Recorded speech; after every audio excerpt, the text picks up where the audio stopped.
All right, guys, welcome back to the channel. I'm George. Stop. So we're actually going to be digging into my 24 valve VR6.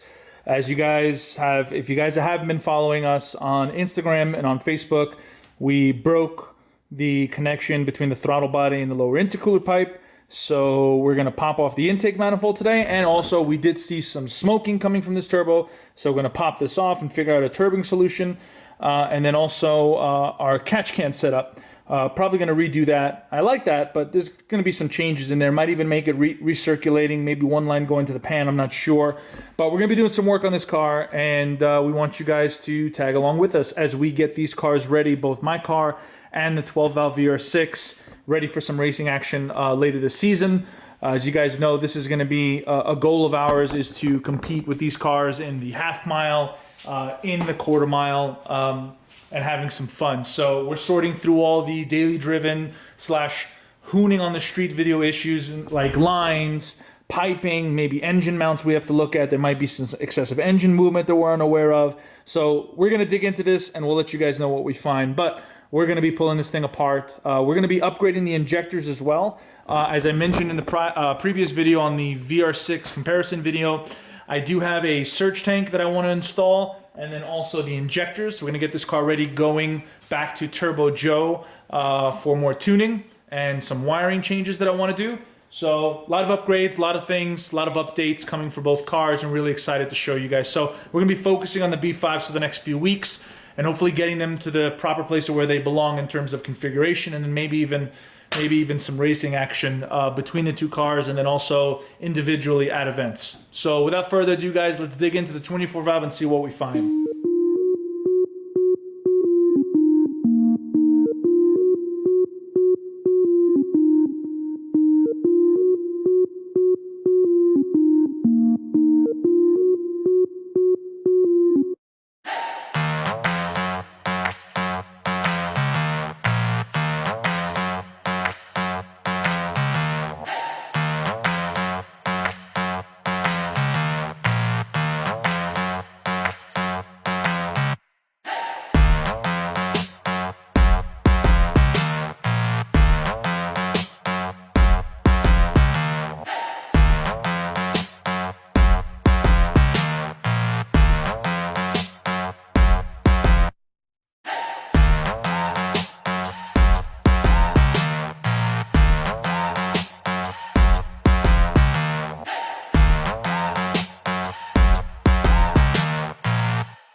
We got the turbo off and found a good amount of coolant built up on the inside of these veins here.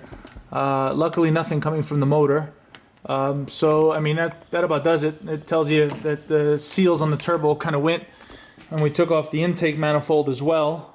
Sorry for all the wires everywhere. Everything had to get unplugged and moved out of the way, but here's the carnage from the throttle body, so you guys can see what's going on.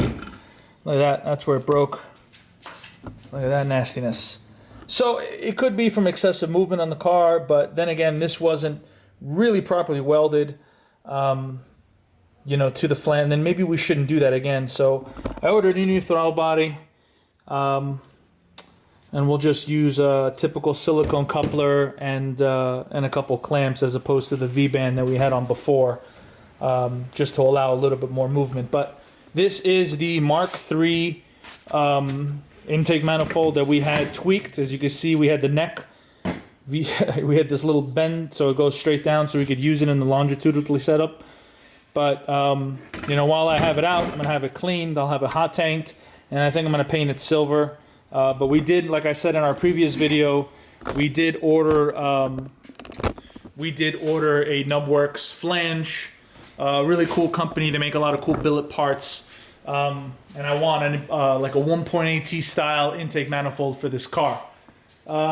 So right now, she's apart. And we're going to get her up on jacks. We're going to double check the engine mounts. You get a better picture of how the driver's side VR5 engine bracket works. It's a factory bracket on the driver's side, which bolts right up. But yeah, this is basically torn down, so it doesn't look as neat, doesn't look as clean. But hopefully once we get everything reinstalled and once I figure out what's going on with the engine mounts, and I mean the engine mount, not the actual bracket that bolts to the motor, just the mount, the buffer between the chassis and the actual engine. So those could be worn, they could be kind of cracked, they could need rebuilding, or maybe upgrading, maybe they even need replacing. Maybe the amount of torque and power that we're putting down on the car is too much for those. You know, they were originally meant for the 2.7. Not saying 2.7 guys are making power, but I do beat the crap out of the car. So maybe a more heavy-duty engine mounting solution has to be made or sought after. So we'll look into that. And here are the turbo. So this is the turbo that we pulled from the car. This is what was on before, the center cartridge. I guess it's seeping coolant through and allowing coolant to get into the turbo housing. So that kind of sucks, but we'll figure it out. Get a new cartridge in there, maybe upgrade, maybe switch turbos, I'm not sure. I guess we'll see as the next week or so progresses. But I have some things I'm going to clean up too. There's some coolant lines I'm going to redo. A lot of things that we did on the spot to get the car to the dyno. There's a line that kind of popped off on the dyno that I had to reinforce, so maybe I'll just replace that with one single line going all the way across, replace the clamps on it, and just clean up the car a little bit and make things a little bit neater. Now that we have the time, we know the car runs, we know the car makes power, car sounds great. So now I'm going to kind of work on making things a little bit more cleaner and a little bit more professional looking, and probably a little bit more functional with some better hardware and better clamps, better hoses underneath the car. You normally wouldn't see it, but you know, next time we go to the dyno, I don't want another coolant line popping off. I don't want to have any issues to areas that we don't have access to and make a mess. Last time we sprayed coolant all over the dyno when we went there, and I'm pretty sure those guys weren't happy. We were mopping that place for like 45 minutes, so I don't want that to happen again. So that wraps it up, guys, for mine. We're at a standstill now, need a turbo. Something to replace the 4294, the 4502, the GTX. Or maybe I'll just get another new one, I'm not sure. Intake manifold solution with the pipe. We'll have to figure that out. Get this cleaned up and painted. And then the lines. So we'll catch you guys in the next episode. I appreciate you guys watching. Hopefully you guys liked the video.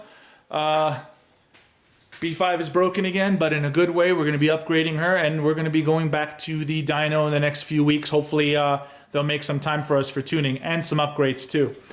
Other than that, guys, that's it. That's all I got. Stav's over there. He's busy. Talking to my agent right now. Oh, yeah? Yeah, transfer $3 million to that account. You get that. All right, guys. Well, listen, I'm George.